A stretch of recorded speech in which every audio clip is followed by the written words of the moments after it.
Please like, subscribe, and share. Came up to continue working on planting garlic, and might be difficult to tell, but what I'm doing here is I'm interplanting, or I'm planning to interplant. Let me say it that way because it's not interplanted yet. But what I did is I planted garlic in these holes, as you can see here. Hopefully you can see like that one, for example. And then I would skip an area here by putting a bucket there so that I could know that this center area here, right there in the center, would be where I would put a tomato plant. And then I put more garlic, another space here, and then so on and so forth. And I went down the aisle in that way. And again, what I'm looking to do is I'm looking to interplant. So these will go in now.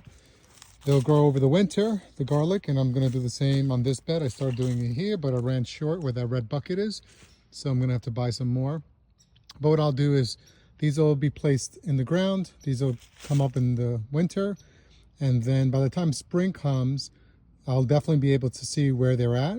And then I'll start doing my tomato transplants in the home. And once it gets warm enough in March, April, whatever that may be, then what I'll do is I'll transplant them and I'll place them right in between the garlic.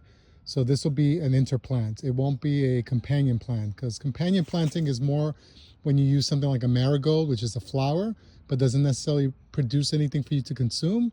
Whereas interplanting is planting multiple plants that you will consume amongst one another. So that's my understanding of it. If you have a different understanding, please share. But this will be, again, an interplanted between garlic and whatever varieties of tomatoes I'm able to plant. It's the first time I'm doing this. It just seemed logical to me, instead of using some other flower or something that doesn't give me any benefit, that I would use garlic, which we consume a lot of. And last year, or this past summer, I did do it with basil, but I just felt that it wasn't as good for me to do it with basil because my wife was not consuming or harvesting enough of it, and it was just a waste of space. So this time the garlic will be much needed because we go through a lot of it. So hope you all are well. Hope you guys are encouraged to grow some stuff in the fall, and hope you have a blessed day.